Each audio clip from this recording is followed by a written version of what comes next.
மகிமை உண்டாவதாக. ஆண்டவராகிய இயேசு கிறிஸ்துவின் விலையேறப்பெற்ற நாமத்தில் மாலை ஜெபத்திலே பங்கெடுத்திருக்கிற உங்கள் எல்லாரையும் நான் வாழ்த்துகிறேன். கர்த்தர் உங்களை ஆசீர்வதிப்பாராக. தொடர்ந்து சில வார்த்தைகள் மிக சுருக்கமாய் உங்களோடு பேசி ஜெபித்து நிறைவு செய்ய வேண்டும் என்று விரும்புகிறேன். அதுக்கு முன்னால் ஒரு பாடல், ஒரு 2 சரணம் பாடலாமா? பாதம் ஒன்றே வேண்டும் இந்த பாரில் எனக்கு மற்றேதும் வேண்டாமும் பாதம் ஒன்றே வேண்டும். நாதனே துங்கமை வேதனை பொங்குனர் காதலுடன் துய தூதர் தோளும் செய்ய பாதம் ஒன்றே வேண்டும். இந்த பாரில் எனக்கு மற்றேதும் வேண்டாமும் பாதம் ஒன்றே வேண்டும். சீரும் புயலினில் வாரிதி பொங்கிட நீர்மேல் போல் நீர்மேல் நடந்தவும் பாதம் ஒன்றே வேண்டும். இந்த பாரில் எனக்கு மற்றேதும் வேண்டாமும் பாதம் ஒன்றே வேண்டும். வீசும் கமல் கொண்ட வாசனை தைலத்தை ஆசையுடன் மறி பூசி பணி செய்த பாதம் ஒன்றே வேண்டும். இந்த பாரில் எனக்கு மற்றேதும் வேண்டாமும் பாதம் ஒன்றே வேண்டும். போக்கிடமற்றைய மாக்கினையாவையும் நீக்கிடவே மரம் தூக்கி நடந்தவும் பாதம் ஒன்றே வேண்டும். இந்த பாரில் எனக்கு மற்றேதும் வேண்டாமும் பாதம் ஒன்றே வேண்டும். நானிலத்தோர் உயர்வானிலத்தேரவல் ஆணி துளைத்திட தானே கொடுத்த பாதம் ஒன்றே வேண்டும். இந்த பாரில் எனக்கு மற்றேதும் வேண்டாமும் பாதம் ஒன்றே வேண்டும். பாதம் அடைந்தவர் காதரவாய் பிரசாதம் அருள் இயேசுநாதனே என்றும் உன் பாதம் ஒன்றே வேண்டும். இந்த பாரில் எனக்கு மற்றேதும் வேண்டாமும் பாதம் ஒன்றே வேண்டும். நானிலத்தோர் உயர்வானிலத்தேரவல்லாணி துளை திடத்தானே கொடுத்தவும் பாதம் ஒன்றே வேண்டும். இந்த பாரில் எனக்கு மற்றேதும் வேண்டாமும் பாதம் ஒன்றே வேண்டும். நல்ல பிதாவே, இந்த மாலையிலும் உடைய வார்த்தைகளை கொண்டு எங்களோடு பேசும் உடைய நாமம் மகிமைப்படுவதாக. மகிமை எடுத்துக்கொள்ளும் இயேசுவின் நாமத்தில் பிதாவே. காலையிலே வாசித்த அந்த வசனத்தை வாசிக்கலாம். 1 ராஜாக்கள் 18ஆம் அதிகாரம் 30வது வசனம். 1 ராஜாக்கள் 18. அப்பொழுது எலியா என் கிட்டே வாருங்கள் என்றான். சகல ஜனங்களும் அவன் கிட்டே வந்தார்கள். ஸ்தோத்திரம். அழைப்பிற்கு செவி கொடுத்த அந்த ஜனங்களைப் போல இந்த நாட்களிலேயும் அப்படி ஒரு பாக்கியம் நமக்கு இருந்தால் நலமானது. காலையிலே அந்த சூழ்நிலைகளை சுருக்கமாய் உங்களுக்கு நான் சொல்லி போனேன். இஸ்ரவேல் ஜனங்கள் 2 நினைவுகளாலே குந்தி நடந்தார்கள். ஒரு இடத்திலும் ஸ்திரமாக இல்லை. எதையும் அவர்கள் விடுவதாக இல்லை. இயேசுநாதரையும் விடுவதாக இல்லை, பாகாலையும் விடுவதாக இல்லை, ஆலயத்தையும் விடுவதாக இல்லை, தெருவில் உள்ளதையும் விடுவதாக இல்லை. 2 வழியிலும் இருமனம் உள்ளவர்களாய் குந்தி நடந்த அந்த காலத்திலே தேசத்தின் மேல் ஒரு பெரிய சாபக்கேடு இருந்தது என்று காலையிலே உங்களுக்கு சொன்னேன். அது யாரால் வந்த சாபக்கேடு? தேவ ஜனங்களால் வந்த சாபக்கேடு. மற்ற புறஜாதி மக்களால் அந்த சாபம் தேசத்திற்கு வரவில்லை. அது மாறுவதற்காகத்தான் கர்த்தர் யார் என்று அறியுங்கள், தெய்வம் யார் அதை கண்டுபிடியுங்கள் முதலாவது என்றார். உண்மையான தெய்வத்தை கண்டுபிடித்து அவரை மட்டும் பற்றிக்கொள். நீ எல்லாவற்றையும் தெய்வம் என்று சொல்லி எல்லா இடத்திலையும் காலை வைத்து சாபக்கேடுகளை உருவாக்காதிருங்கள் என்று எலியா அன்றைக்கு சவால் விட்டு அழைக்க, அவனோடு இருந்த தெய்வம்தான் தெய்வம் என்பதை நிரூபிக்க ஜனங்களும் அவனோடு கூட இணைந்து கொண்டார்கள். இரண்டாவது பகுதியிலே மோசேயின் காலத்திலே மோசே ஒரு அழைப்பை கொடுத்தான். என்னிடத்திலே வந்து சேருங்கள் எல்லோரும், கர்த்தரிடத்தில் இருக்க விரும்புகிற பிள்ளைகள் என்னோடு சேருங்கள். ஆண்டவரோடு கூட வாழணும், ஆண்டவரை நேசிக்கிறோம், ஆண்டவரோட இருக்கணும்னு விரும்பினால் என்னிடத்திலே வந்து சேருங்கள் என்று சொல்லி அழைப்பை கொடுக்க கேட்டார்கள். எல்லாரும் வரவில்லை. எலியா காலத்தில் எல்லாரும் வந்தார்கள். மோசேயின் காலத்தில் எல்லோரும் வரவில்லை. ஸ்தோத்திரம். ஒரு குரூப் ஆஃப் பீப்புள், ஒரு கூட்டத்தார் மட்டும் வந்தார்கள். அவர்களை ஆண்டவர் விசேஷமாய் ஆசீர்வதித்தார். இஸ்ரவேல் ஜனங்களை ஆசீர்வதிக்கவும் கர்த்தருக்கு முன்பாக நின்று ஆராதனை செய்யவும் தேவன் அவர்களுக்கு பெரிய கிருபையை அருளினார். கர்த்தர் பட்சத்திலே சேர்ந்து வந்த பிள்ளைகள் தேசத்தை ஆசீர்வதிக்கும் அதிகாரம் பெற்றவர்கள். உலகத்தை ஆசீர்வதிக்கிற அதிகாரம் ஆபிரகாமுக்கு ஆண்டவர் கொடுத்திருந்தார். உனக்குள்ளே பூமியில் உள்ள சகல ஜாதிகளும் ஆசீர்வதிக்கப்படும் என்று சொல்லி ஆதியாகமம் 22 வாக்கு கொடுத்திருந்தார். ஆனால் இந்த இஸ்ரவேலர்கள் கூட்டத்திலே கர்த்தரின் பட்சத்திலே நிற்க கர்த்தரோடு சேர்ந்த பிள்ளைகளுக்கு தேவன் கொடுத்த ஆசீர்வாதம். உபாகமம் 21:5 அப்படின்னு நினைக்கிறேன். நீங்க அந்த வசனத்தை பாருங்க, பார்க்கலாம். உபாகமம் 21:5 வசனம். எனக்கு ஆராதனை செய்யவும் என் நாமத்தினாலே ஆசீர்வதிக்கவும் லேவியின் குமாரர்களை கர்த்தர் தெரிந்து கொண்டார். ஏன் தெரிந்து கொண்டார்? அவர்கள் கர்த்தரின் பட்சத்திலே நிற்க துணிந்து எழும்பி வந்தார்கள். என் கிட்டே சேருங்கள் என்ற அழைப்பு கிடைத்த போது கர்த்தருக்காக கர்த்தரோடு வாழுவோம் என்ற தீர்மானத்தோடு வந்தபோது கர்த்தர் அவர்களுக்கு கொடுத்த ஆசீர்வாதம், நீங்கள் இந்த தேசத்தை ஆசீர்வதிப்பீர்கள், உங்கள் நிமித்தம் இந்த தேசம் ஆசீர்வதிக்கப்படும். இந்த தேசத்திற்கு நீங்கள் ஒரு ஆசீர்வாதம் சொன்னால் அது ஆசீர்வாதமாக இருக்கும். நீங்கள் தான் எனக்கு முன்பாக நின்று என்னை ஆராதிக்கிற மக்கள் என்று 2 பெரிய பாக்கியத்தை கொடுத்தார். கர்த்தருடைய பிள்ளைகளே, நாம் எலியா காலத்தில் சொன்னேன், தேவ ஜனங்களே சாபத்திற்கு காரணமாயிருந்தார்கள். தேவ ஜனங்களே தேவ கோபத்தை வெளிப்படுத்த காரணமாயிருந்தார்கள். கர்த்தர் பட்சத்திலே சேர்ந்தோமானால் தேசம் ஆசீர்வதிக்கப்படும். தேசம் ஆசீர்வதிக்கப்பட்டுனா நீ ஆசீர்வதிக்கப்படுகிறாய்னு அர்த்தம். அல்லேலூயா சொல்லுங்கள். கர்த்தருடைய ஆசீர்வாதத்தை பெறுவதற்கு வழிகள் உண்டு. அதில் பிரதானமானது அவர் பட்சத்திலே நிற்பது. ஆமீன் சொல்லுங்கள். இன்றைக்கு இந்த மாலையில் இன்னொரு வார்த்தையை உங்களுக்கு சொல்லுகிறேன். ஆதியாகம புஸ்தகம் 45 அதிகாரம் அதனுடைய 9வது வசனம். ஆதியாகமம் 45 அதிகாரம் 9வது வசனம். யோசேப்பு தன் சகோதரர்களை பார்த்து இவ்விதமாய் சொல்லுவான், சீக்கிரமாய் காலம் தாழ்த்தாமல் என் தகப்பன் குடும்பத்திற்கு போங்கள், என் தகப்பனோடு பேசுங்கள், அவர் சீக்கிரமாய் என்னிடத்திலே வரக்கடவர். படியுங்கள். தேவன் என்னை எகிப்து தேசம் முழுவதற்கும், தேவன் என்னை இந்த எகிப்து தேசம் முழுவதற்கும் அதிபதியாக வைத்தார். என்னிடத்திலே வாரும், தாமதிக்க வேண்டாம். ஒரு அல்லேலூயா சொல்லுங்கள். எலியா சொன்னான், என் கிட்டே வாருங்கள், இந்த சாபம் மாறணுமானால். மோசே சொன்னான், தேவ கோபம் மாறணுமானால் என்னிடத்திலே வந்து சேருங்கள். இங்கே யோசேப்பு சொல்லுகிறான், இந்த தேசம் பஞ்சத்தினாலே அழிந்து கொண்டிருக்கிறது, இது இப்போது தீர்வதாக இல்லை.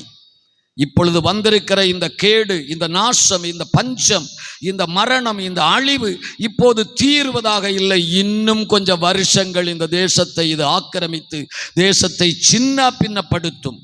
அப்படிப்பட்ட அழிவு இந்த தேசத்திலே நடக்கும்போது நீயும் உன் குடும்பமும் தப்பிக்கொள்ள வேண்டுமானால் என்னிடத்திலே வாரும், அதுவும் சீக்கிரமாய் வாரும். பார்த்துக்கலாம், நாளைக்கு போகலாம் அப்படின்னா ஸ்தோத்திரம், கண்டிப்பாக இல்லை. எவ்வளவோ கொஞ்சம் படித்தவங்க கூட படிக்காத பிள்ளைகளுக்கு தான் எவ்வளோ சொன்னாலும் புரியாதுன்னு வச்சுக்கலாம். படித்தவங்களுக்கு கூட சொன்னால் புரிய மாட்டேங்குது பாருங்க. வசனத்தை காமிச்சா புரிய மாட்டேங்குது, ஆலோசனை சொன்னால் புரிய மாட்டேங்குது, எதை சொன்னாலுமே புரிய மாட்டேங்குது. ஆமாம், அவங்கள மாதிரி சாமர்த்தியசாலிகள் யாருமே இல்லைங்கிறது மாதிரி பேசுகிறாங்க. படிக்காத பிள்ளைகள் பரவாயில்ல, அவங்களுக்கு அறிவுக்கு தகுந்த மாதிரி அவங்க பேசுவாங்க. ஆனால் விவரம் உள்ள கூட்டமே அவங்க பேசுகிறத கேட்டால் அவங்கள போல சாமர்த்தியசாலிகள் ஒருவரும் இல்லைங்கிறது மாதிரி பேசுகிறாங்க. தோத்திரம். ஆண்டவர் சொல்றாரு, தேசத்தின் மேல் இந்த பரிதாப நிலை தொடரும், இதோடு தீராது. எத்தனை வருஷம் தொடரும்? அந்த வசனத்தை திரும்ப படிங்க. 9வது வசனம். தேவன் என்னை எகிப்து தேசம் முழுதுக்கும் அதிபதியாக வைத்தார்.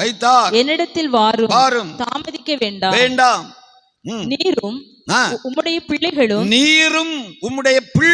அவர்களுடைய பிள்ளைகளும் உம்முடைய ஆடு மாடுகளும் உமக்கு உண்டாயிருக்கிற யாவத்தையும் கோசேன் நாட்டில் வாசம் பண்ணி என் சமீபத்திலே வாசம் பண்ணலாம். ஸ்தோத்திர. நீரும் உம்முடைய பிள்ளைகளும் உம்முடைய பிள்ளைகளின் பிள்ளைகளும் உமக்கு உண்டான யாவும் கோசே நாட்டிலே என் சமீபத்திலே வாசம் பண்ணலாம். ஸ்தோத்திரம். யோசேப்பு மேலே சொல்லும் பொழுது சொல்லுவான்னு நினைக்கிறேன். 47வது 8வது வசனத்தில் ஒரு செய்தி சொல்லுவார். 45ஆம் அதிகாரத்தில் 7, 8 வசனங்களிலே சொல்லும் பொழுது 5வது வசனம், என்னை இவ்விடத்தில் வரும்படி விற்று போட்டதினால் நீங்கள் சஞ்சலப்பட வேண்டாம், அவங்களுக்கு விசனமாயிருக்க ஜீவ ரட்சணை செய்யும்படிக்கு தேவன் என்னை உங்களுக்கு முன்னே அனுப்பினார். தேசத்திலே இப்பொழுது 2 வருஷமாய் பஞ்சம் உண்டாயிருக்கிறது, இன்னும் 5 வருஷம். 2 வருஷத்திலேயே வந்திருக்கிறத உங்களால தாங்க முடியல, இன்னும் 5 வருஷம் இருக்கும். ஆண்டவர் என்னை இந்த தேசத்திற்கு அனுப்பினார். எதற்காக தெரியுமா? ஜீவ ரட்சணை செய்யும்படியாய். இயேசு இந்த உலகிற்கு அனுப்பப்பட்டார். எதற்காக தெரியுமா? மனிதனுடைய ஜீவனை ரட்சித்து அவனை வாழ வைப்பதற்காக அவர் அனுப்பப்பட்ட தெய்வம். தேசத்திலே பஞ்சம். என்ன பஞ்சம்? ஸ்தோத்திரம். நம்ம ஆவிக்குரிய உலகத்துக்குள்ள போனா பரிசுத்த பஞ்சம். என்ன பஞ்சம்? பரிசுத்தத்திற்கு பஞ்சம், விசுவாசத்திற்கு பஞ்சம், ஜெபத்திற்கு பஞ்சம், உபவாசத்திற்கு பஞ்சம், உண்மைக்கு பஞ்சம். ஸ்தோத்திரம். சத்தியத்துக்காய் வாழ்வதிலே பஞ்சம். அதெல்லாம் ஒன்றும் காண முடியல, எல்லாம் நாக்கில் இருக்கிறதை தவிர வாழ்க்கையில் இல்லை, கண்டுபிடிக்க முடியல. பஞ்சம். இயேசு வந்தபோது சொன்னார், நான் ஜீவனை கொடுக்க வந்தேன், ஜீவ ரட்சணை செய்வதற்காக என்னை அனுப்பினார். நீங்கள் செய்த தப்புக்காக யாரும் கவலைப்பட வேண்டாம். யோசேப்பு அப்படிதான் சொல்லுகிறார். நீங்கள் என்னை விற்று போட்டதற்காக, ஐயோ இப்படி தப்பு பண்ணிட்டோமே, நாங்கள் இப்படி அநியாயம் பண்ணிட்டோமே, கவலையே படாத. வாய்ப்பு இருக்கிறது, சந்தர்ப்பம் கொடுக்கப்படுகிறது, தாமதம் பண்ணாம சீக்கிரமா வந்துரு. நீ செய்த தப்புக்காக ஐயோ பண்ணிட்டமேன்னு சொல்லி நொந்து கிடக்காண்டா, படுக்கையில கிடக்காத. உனக்கு வாழ்வு கொடுக்க நான் வந்தவர், உன்னை வாழ வைக்க வந்த தெய்வம் நான், உனக்கு ஜீவனை கொடுக்க வந்த தெய்வம் நான். தேசத்திலே பஞ்சம் இன்னும் 5 வருஷம் இருக்கும். இப்ப எல்லாம் தீர்றது மாதிரி இல்லை. ஆக அந்த பஞ்ச காலத்துல ஆவிக்குரிய உலகத்தில் உள்ள பஞ்சங்களை பற்றி நீங்களே யோசிங்க, என்னெல்லாம் இருக்குன்னு. இப்படி பஞ்சம் தேசத்தில் இருக்கையிலே எவ்வளவு பேர் இருக்கிறாங்க, முத்தத்தில் இருக்கிற மாதிரி இருக்கிறாங்க. எவ்வளவு பேர் வர்றாங்க. பஞ்சம். என்ன பஞ்சம்? அது வேற, இப்படிதான் இருப்பாங்க. இந்த சூழ்நிலையில நீயும் உன் பிள்ளைகளும் உன் பிள்ளைகளின் பிள்ளைகளும் தப்பிக்கிடணுமானா இந்த பஞ்சத்தில் உன் குடும்பம் போய் சிக்கி அழிஞ்சு போகாம. ஸ்தோத்திரம். என்ன பஞ்சம்? பரிசுத்த குறைச்சல், விசுவாச குறைச்சல், உண்மையில்லாத வாழ்க்கை. ஸ்தோத்திரம். தேவனை தேடுவதில் உள்ள பஞ்சம், சபைக்கு வருவதில் பஞ்சம், ஆராதனையில் பஞ்சம், இப்படி ஒரு நீண்ட பட்டியல். அந்த பட்டியலில் நீயும் உன் பிள்ளைகளும் பிள்ளைகளின் பிள்ளைகளும் போய் சிக்கி அந்த ஆவிக்குரிய பஞ்சத்தில் அழிந்து போகாமல் இருக்கணுமானா இது கிருபையின் காலம். ஆண்டவர் வாய்ப்பு கொடுக்கிறார். நீ தாமதம் பண்ணாம சீக்கிரமாய் சகேயுவுக்கு சொன்னார், சகேயுவே சீக்கிரமாய் இறங்கிடு. இறங்கினேன்னா இன்னைக்கு உன் வீட்டுக்கு ரட்சிப்பு. நீ சீக்கிரமாய் இறங்கு, உன் வீட்டுக்கு ரட்சிப்பு. இல்லை நான் கொஞ்சம் மெதுவா வர்றேன் அப்படின்னு நான் சகேயுவே உன் ரட்சிப்பை, உன் குடும்பத்தின் ரட்சிப்பை நீ உதாசீனம் பண்ணுகிறாய். அது உனக்கு பெரிய அழிவாக இருக்கும். உன் குடும்பம் ரட்சிப்பை அடைய வேண்டும் என்பதற்காகவே என்னை அனுப்பினார். தோத்திரம். இப்ப இந்த வார்த்தையை கேட்டபோது அதுல அந்த 7, 8 படிச்சுக்கிட்டு 10, 9, 10, 11 படிங்க பார்க்கலாம். அங்க என்ன சொல்றாரு பாருங்க. நீங்கள் நீரும் 45ஆம் அதிகாரம் 10, 11 வசனங்கள். நீரும் உம்முடைய பிள்ளைகளும் அவர்களுடைய பிள்ளைகளும் உம்முடைய ஆடு மாடுகளும் உண்டாயிருக்கிற யாவையும் கோசே நாட்டிலே வாசம் பண்ணி என் சமீபத்திலே இருக்கலாம். உமக்கும் உம்முடைய குடும்பத்தாருக்கும் உமக்கு இருக்கிற யாவற்றிற்கும் வறுமை வராதபடி அங்கே உம்மை நான் பராமரிப்பேன். கை வைத்து ஒரு அல்லேலூயா சொல்ல பார்க்கலாம். ஏன் சீக்கிரமாய் வர அழைப்பு கொடுக்கிறார்? காலதாமதம் பண்ணாம நீ வந்தேன்னா உனக்கும் உன் குடும்பத்துக்கும் உன் பிள்ளைகளுக்கும் உனக்கு உண்டான யாவற்றிற்கும் பஞ்சம் வராமல். வார்த்தையாருக்கா காதுல கேக்குதா? பஞ்சம் வராமல் ஆண்டவர் அவர் சொல்லுகிறார். யோசேப்பு இந்த நல்ல தேசத்துல கொண்டு வந்து உங்களை உட்கார வச்சு நான் உங்களை பராமரிப்பேன். காலதாமதம் பண்ணினால் பராமரிப்பை இழந்து விடுவீர்கள். சீக்கிரமாய் வாருங்கள். இது ஒரு வாய்ப்பு. ஸ்தோத்திரம். சபையில் இருந்த எல்லாரையும் காணல, என்ன ஆச்சுன்னு தெரியல. ஞாயிற்றுக்கிழமை கிறிஸ்தவர்களாக மாறிட்டாங்க இப்போ எல்லாம். இல்லை எல்லாம் ஞாயிற்றுக்கிழமை மட்டும் மொட்டை அடிச்சுக்கிட்டு வந்து நிற்பாங்க. ஸ்தோத்திரம். எனக்கு ரொம்ப மனவேதனை என்னென்னா, இன்னைக்கு சபையில் ஒரு மரணம், ஒரு ஆம்பளை வரல. குடும்பத்தில் ஒன்று நடந்தா வேலைக்கு போவானா? உன் குடும்பத்தில் ஒரு மரணம் நடந்தால் சம்பாதிக்க போவானா? கேட்டால் ரொம்ப வருத்தமாக இருக்கும். சபையை விருந்து வீடான்னு நினச்சிக்கிட்டு வந்துக்கிட்டு இருக்கிறான். சபை உன் குடும்பமாக நினச்சேன்னா வந்திருப்ப. இல்லை, என்ன செய்யறதுக்கு? அதான் நம்முடைய பரிதாபம். சபை என்ன என்னன்னு தெரியாது, கிறிஸ்தவம் என்ன என்னன்னு தெரியாது, இயேசுநாதர்னா யாருன்னு தெரியாது. அது தெரியாத ஒரு கிறிஸ்தவம், அறிவில்லாத ஒரு கிறிஸ்தவம். இயேசுநாதர் பரிந்து பேசினார், அங்கே நின்றுக்கிட்டு அறியாமல் செய்துக்கிட்டு கிடக்கிறான். சபைக்கு தான் வர்றானே இல்லாம என்னன்னு அவனுக்கு தெரியாது. சபையை உன் குடும்பமாக நினைச்சிருந்தா இன்னைக்கு என்ன செய்திருப்பான்? எங்க இருந்தாலும் ஓடி அங்க வந்து நின்றுப்பான், எட்டியாவது பார்த்திருப்பான். பரிதாபம்.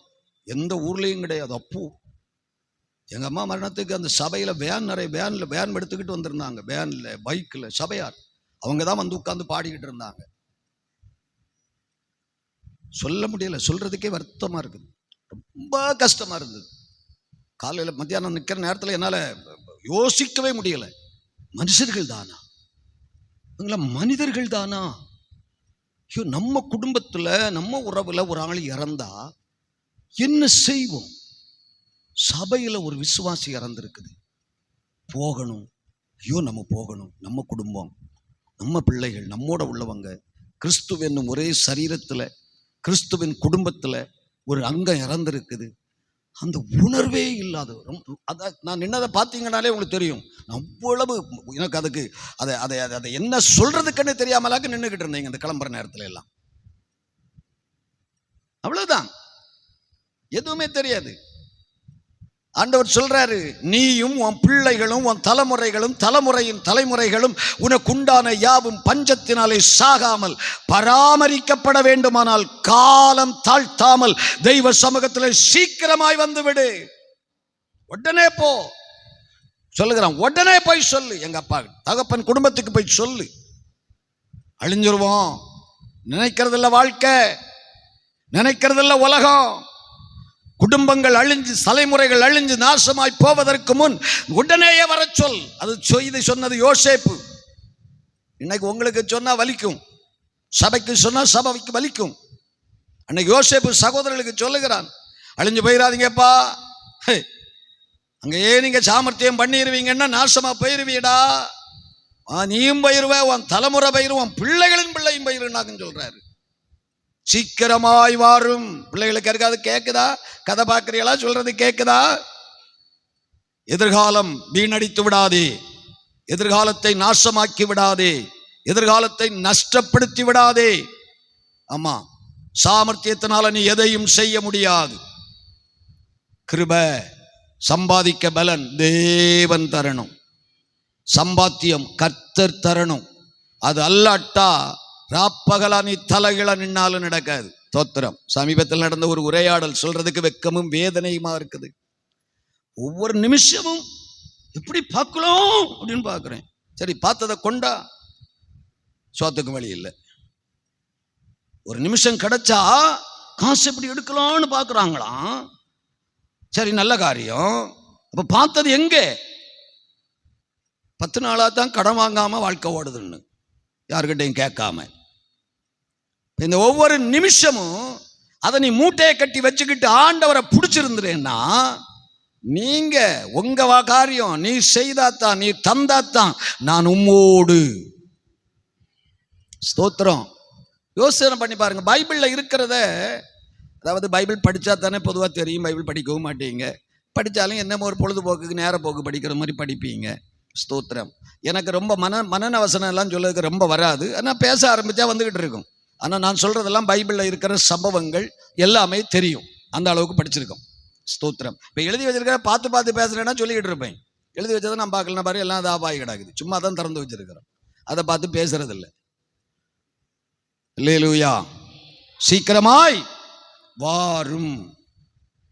வந்தால் நீரும் உம்முடைய பிள்ளைகளும் பிள்ளைகளின் பிள்ளைகளும் உமக்குண்டான யாவும் இந்த பஞ்ச காலத்தில் நான் பத்திரமா பராமரிப்பேன்.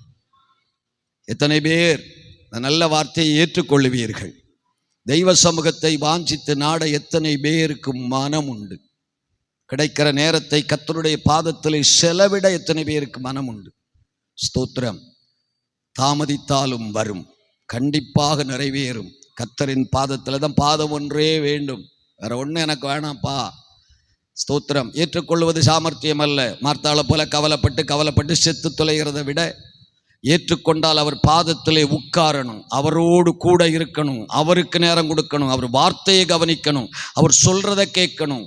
10ஆம் அதிகாரத்தில் இயேசுநாதர் லூக்கில் கடைசியிலே சொல்லுவார், மார்த்தாள் உனக்கு நிறைய கவலை, குடும்பம், பிள்ளை, வேலை, வயல், ஆடு மாடு, பிஸ்னஸ்ஸு, நான் என்ன பண்ணுவேன்.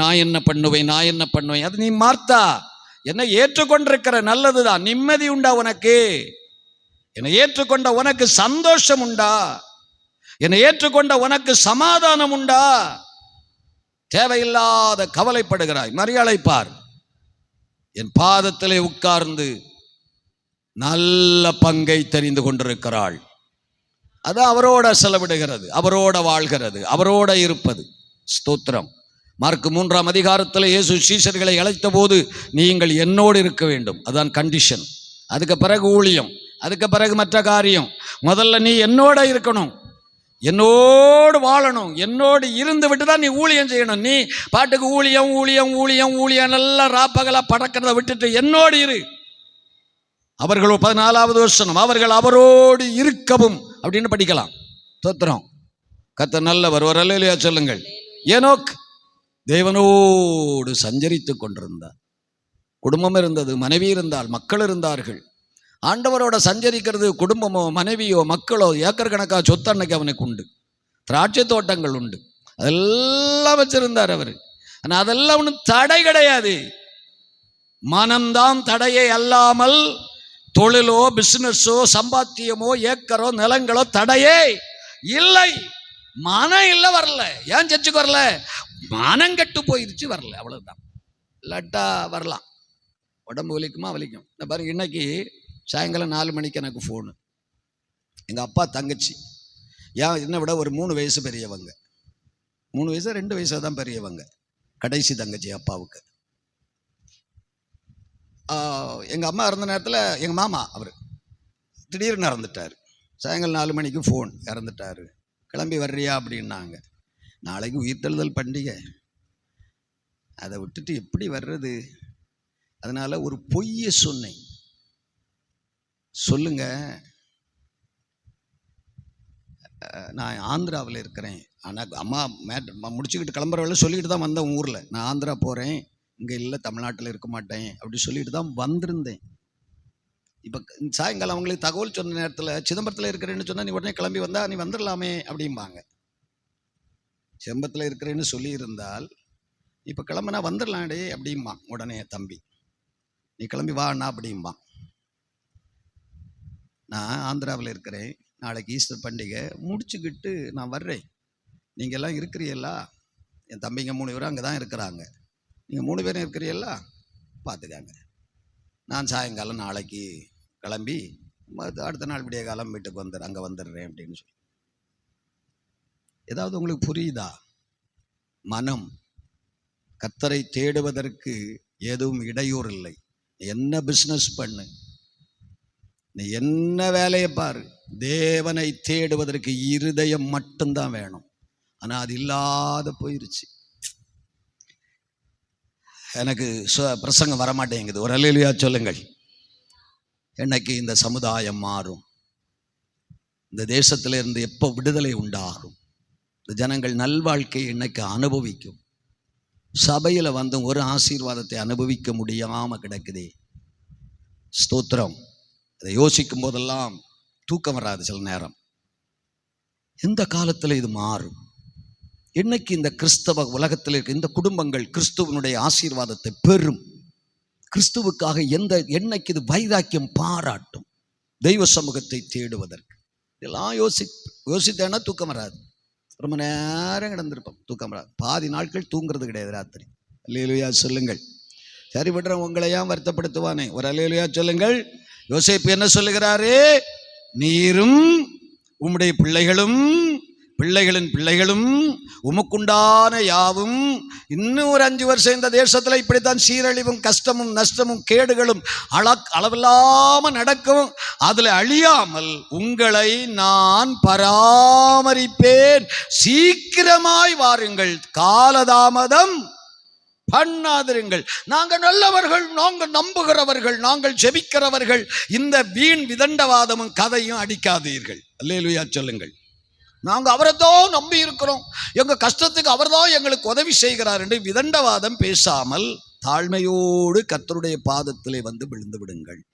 உங்களுக்கு ஜீவ ரட்சணை செய்ய அவர் இந்த உலகத்திற்கு வந்தார். ஒரு வசனத்தை மட்டும் படித்து நம்ம ஜெபம் பண்ணிடுவோம். ஸ்தோத்திரம். எபிரேயர் 7ஆம் அதிகாரம் 25வது வசனத்தையும் 11ஆம் அதிகாரம் 6வது வசனத்தையும் படிக்கணும். அங்கே சொல்லி இருக்குது, புதிய ஏற்பாட்டின் காலத்தில் மேலும் தமது மூலமாய் தேவனிடத்தில் சேருகிறவர்களுக்கு, இல்லையா? எபிரேயர் நிருபம் 17ஆம் அதிகாரம் 26வது வசனம். எபிரேயர் 7ஆம் அதிகாரம் இல்லையா? மேலும் தமது மூலமாய், என்ன யோசனை எடுத்தா படிக்க வேண்டியதானே? மேலும் தமது மூலமாய் தேவனிடத்தில் சேருகிறவர்களுக்காக வேண்டுதல் செய்யும்படி எப்போதும். ஏன் நீ சீக்கிரமா அவர் பக்கமா வரணும்? உனக்காக ஜெபிக்கிற ஒரு தெய்வம் அவர். மனுஷன் ஜெபிக்கிறானோ இல்லையோ, உனக்காக வேண்டுதல் செய்கிற ஒரு தேவன். என்ன? பிதாவே இவர்களுக்கு மன்னியும், தாங்கள் செய்கிறது இன்னதென்று அறியாதிருக்கிறார்களே. 1 யோவான் 2 படிக்கிறோம், நமக்காக பரிந்து பேசிக் கொண்டிருக்கிற ஒரு தேவன். ஸ்தோத்திரம். ஏன் நீ அவர் பாதத்துக்கு வரணும்? ஊழியக்காரன் உனக்காக ஜெபிக்கிறானோ இல்லையோ, உலகம் ஜெபிக்குதோ இல்லையோ, இயேசு கிறிஸ்துவினிடத்தில் நீ சேரும் பொழுது அவர் உனக்காக வேண்டுதல் செய்கிற ஒரு தெய்வம். அது மட்டும் அல்ல, இப்போ 11:6 படிச்சீங்கன்னா அதில் இப்படி எழுதியிருக்கும், வாசித்து நம்ம ஜெபிக்கும். என்ன எழுதியிருக்கிறது? விசுவாசம் இல்லாமல் தேவனுக்கு பிரியமாயிருப்பது கூடாத காரியம். தேவனிடத்திலே சேருகிறவன் அவர் உண்டென்றும் அவரை தேடுகிறவர்களுக்கு அவர் பலன் கொடுக்கிறவர். நீ அவரை தேடி அவர் சமூகத்துக்கு வந்தால் அவர் உனக்கு பலனை நிச்சயமாய் கொடுப்பார். வேற எதையோ தேடி வந்தா ஒன்றும் கிடைக்காது. புரியுதா? ஆமா. யாரை தேடி வரணும்? அவரை தேடி அவர் சமூகத்துக்கு அவர் இன்றைக்கு வந்தேன்னா அவர் என்ன கொடுக்கிறவர்? பலன் கொடுக்கிற தெய்வம். அல்லேலூயா சொல்லுங்கள். ஏன் சீக்கிரமாய் வா என்கிறார்? நான் பலன் கொடுக்கிற தேவன், நான் நன்மைகளை அருளுகிற தேவன். நான் ஆசீர்வாதத்தை கொடுக்கிற தேவன். நீ சீக்கிரமா என்னிடத்திலே வந்தால் நான் தான் தேவன் என்று நம்பி நீ வருவாயானால் உனக்காக வேண்டுதலும் செய்வேன்.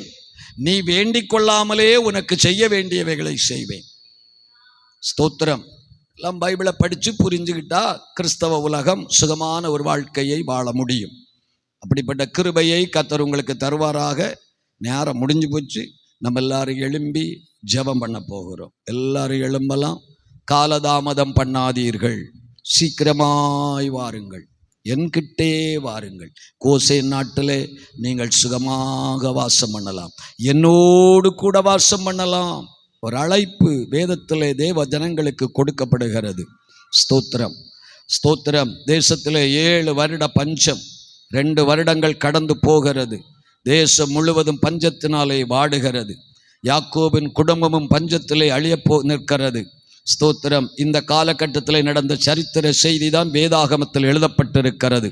ஸ்தோத்திரம். யோசேப்பு சொல்லுகிறான், இந்த பஞ்சம் இன்னும் 5 ஆண்டுகள், இந்த பரிதாப நிலை இன்னும் 5 ஆண்டுகள் ஓடும். அந்த காலத்திலே நீயும் உன் குடும்பமும் உன் பிள்ளைகளும் பிள்ளைகளின் பிள்ளைகளும் உனக்குண்டான யாவும் அழிந்து போவதற்கு வாய்ப்பு உண்டு.